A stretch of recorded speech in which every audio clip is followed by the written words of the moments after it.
Hi viewers, welcome to our channel. ప్రస్తుతం మనతో పాటు దాము బాలాజీ గారు, సీనియర్ జర్నలిస్ట్ ఉన్నారు. వారితో ఒకసారి మాట్లాడదాం. సార్ నమస్కారం సార్. నమస్తే.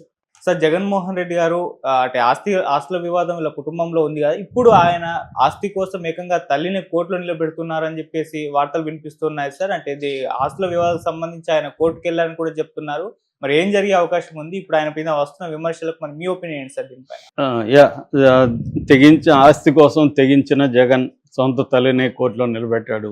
ఈ రకమైన వార్తలు ప్రధానంగా తెలుగుదేశం మీడియాలో వస్తున్నాయి. దీనికి కారణం ఏంటంటే గత కొంతకాలంగా జగన్కి షర్మిలకి ఆస్తుల గొడవ అనేది జరుగుతుంది. ఆ ఆస్తుల గొడవలో షర్మిల తరపున తల్లి విజయమ్మ కూడా ఎంటర్ అయింది.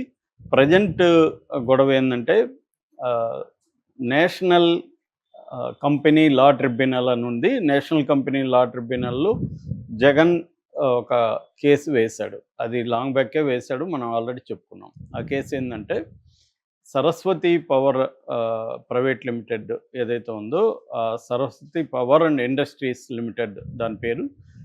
ఈ కంపెనీలో జగన్కి వాటాలు ఉన్నాయి. జగన్ 2019లో షర్మిల ఆగస్టు 31న షర్మిలతో ఒక ఎంఓయూ చేసుకున్నాడు. అదేంటంటే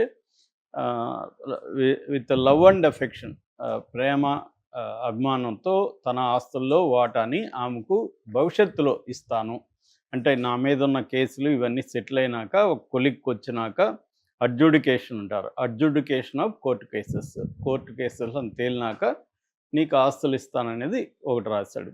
దాని తర్వాత వాళ్ళకి నమ్మకం కలగడానికి కోసం 2021లో గిఫ్ట్ డీడ్ ఒకటి వాళ్ళ అమ్మ పేరుతో గిఫ్ట్ డీడ్ పెట్టాడు. ఆ గిఫ్ట్ డీడ్లో కూడా కండిషన్ ఏముందంటే అడ్జుడికేషన్ ఆఫ్ కేసెస్ తర్వాతనే ఈమెకి షేర్ సర్టిఫికేటు అవన్నీ కూడా రిజిస్ట్రేషన్ అవుతాయి. ఇప్పుడు గిఫ్ట్గా ఇస్తున్నట్టుగా మాత్రమే ఉందన్నమాట. అది ఫ్యూచర్ ట్రాన్స్ఫర్ షేర్ ఫామ్స్ వాటినంతా కూడా ట్రాన్స్ఫర్ ఆఫ్ ఫామ్స్ అవన్నీ కూడా కోర్టు కేసులు అయినాకనే ఇస్తానని కూడా దాంట్లో కండిషన్ రాసి, ఇదంతా జగన్ వెర్షన్ చెప్తున్నాను. ఇక్కడ నేనైతే చూడలేదు ఆ డాక్యుమెంట్స్, కాబట్టి మనం జగన్ వెర్షన్ ఏంటి, షర్మిల వెర్షన్ ఏంటి మాత్రం మనం మాట్లాడుకోగలం. సో అనేది చెప్పినాడు అనమాట. సో దీని తర్వాత అలాగా అతను ఏం చేశాడంటే 45% ఇందులో వాటాలు, మామూలుగా ఇందులో ఎవరెవరు వాటాదారులు ఉన్నారంటే జగను, భారతిరెడ్డి, తర్వాత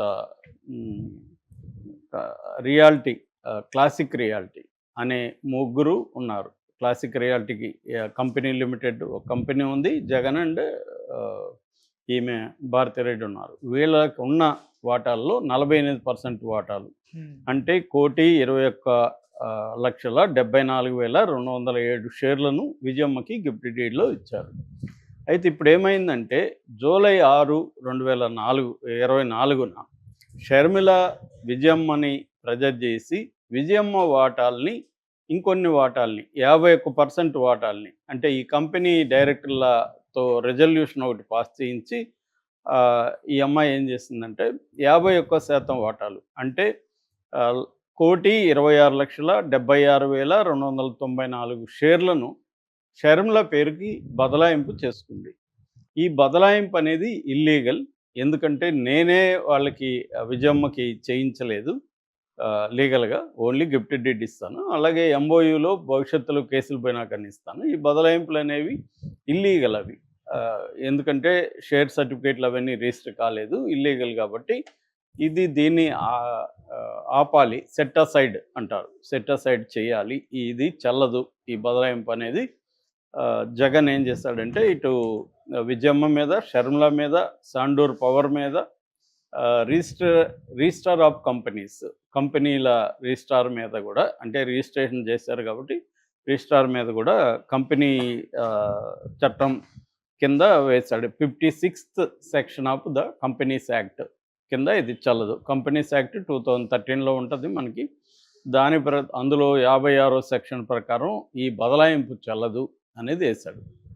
అయితే ఇక్కడ లీగల్ ఫ్రేమ్వర్క్లో ఏమైతే వేసినప్పుడు ఈమె మళ్ళీ వీళ్ళకి కూడా ఇది వచ్చింది కాబట్టి, నోటీసులు వచ్చాయి కాబట్టి, ఈ సాండూర్ పవర్ కావచ్చు, షర్మిల కావచ్చు, తర్వాత విజయమ్మ కావచ్చు, వీళ్ళందరూ కూడా కౌంటర్ వేశారు. కౌంటర్ వేసి వాళ్ళ వాదనలు ఏవో వాళ్ళు వినిపించారు. ఈ మాకు చెల్లుతుంది ఆల్రెడీ మాకు అవుతుందని. ఇప్పుడు జగన్ ఏం చేశాడంటే వారం ముందు మళ్ళీ ఒక అఫిడవిట్ వేశాడు. ఆ అఫిడవిట్ ఏముందంటే దీన్ని స్టే ఇవ్వమన్నాడు. వీళ్ళ బదలాయింపుని ఆపేయండి, స్టే ఇవ్వండి ఫస్ట్ అన్నాడు. అంతకుముందేమో దీన్ని చెల్లదని పుట్ట సైడ్ అని అడిగాడు. దీన్ని టెంపరరీగా ఇంటీరియం స్టే ఇవ్వండి అని అడిగాడు. ఇది ఇప్పుడు మళ్ళీ వైరల్ అయింది. మళ్ళీ జగన్ వదలకుండా ఇంకొక పిటిషన్ వేశాడు.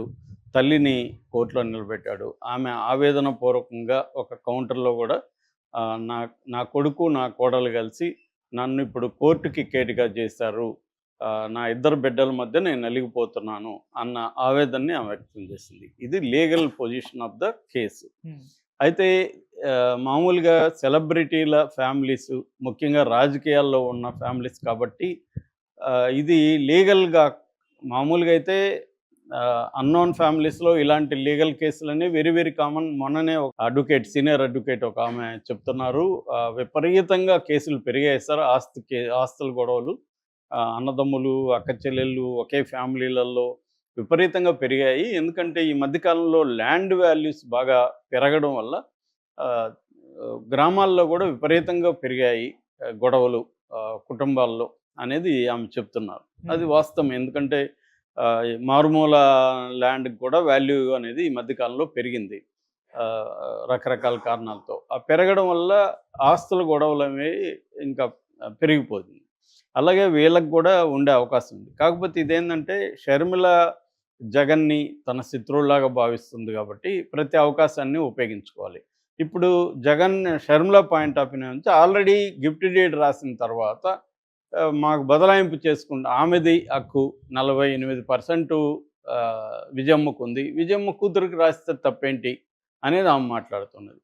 జగన్ వైపునున్న వాదన ఏంటంటే కోర్టులో కేసులు ఉన్నాయి, కండిషన్ బెయిల్లో ఉన్నాడు, ఆస్తులు జప్తులో ఉంది. కోర్టులో కండిషన్ ఏంటంటే ఈ ఆస్తుల్లో ఆస్తులు లేకపోతే బిజినెస్లు చేసుకోవచ్చు కానీ వాటాల బదలాయింపు చేయకూడదు అనేది కోర్టు కండిషను. వాటాల బదలాయింపు చేస్తే ఆ కోర్టు బెయిలు కండిషన్కి లోబడి బ్రేక్ చేసినట్టు అవుతుంది కాబట్టి నేను మళ్ళీ జైలుకి వెళ్ళాల్సిన పరిస్థితి ఏర్పడుతుంది. అది తెలిసి కూడా షర్మిల మా అమ్మని బ్లాక్మెయిల్ చేసి ఎమోషనల్గా ఆమెను ఇబ్బంది పెట్టి రాయించుకుంది అనేది జగన్ వాదన.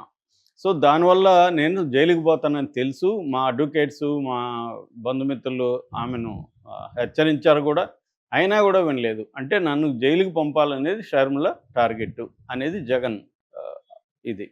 దీన్ని షర్మిల ఏం చేస్తుందంటే పబ్లిక్గా లెటర్ పెట్టడం, ఆ లెటరు తెలుగుదేశం హ్యాండిల్స్లోనే ఫస్ట్ ఓపెన్ అప్ కావడం, తెలుగుదేశం మీడియా దీన్ని హైలైట్ చేయడం, ఇది జరిగింది. నిజానికి ఇది లీగల్గా ఒక ఫ్యామిలీలో ఆస్తుల గొడవ. ఈ ఆస్తులు లీగల్గా ఈమెకి ఇచ్చిన జగన్ పాయింట్ నిజమైతే జగన్ది కరెక్ట్ అవుతుంది. ఎందుకంటే తను గిఫ్ట్ ఇచ్చాడు కానీ ఆమెకు అది షేర్ బదలాయింపులు అవన్నీ కూడా ఇంకా జరగలేదు లీగల్గా. కాబట్టి నీకే జరగనప్పుడు నువ్వు ఎలా రాస్తావు వేరే వాళ్ళకి అనేది ఇతని పాయింట్ ఆఫ్ వ్యూ. మనకు మామూలుగా కామన్ మ్యాన్ పర్స్పెక్టివ్లో చూస్తే షర్మిల ఇంత గొడవ ఎందుకు చేస్తుంది, లీగల్గా ఆమెకేమీ రైట్స్ లేవు.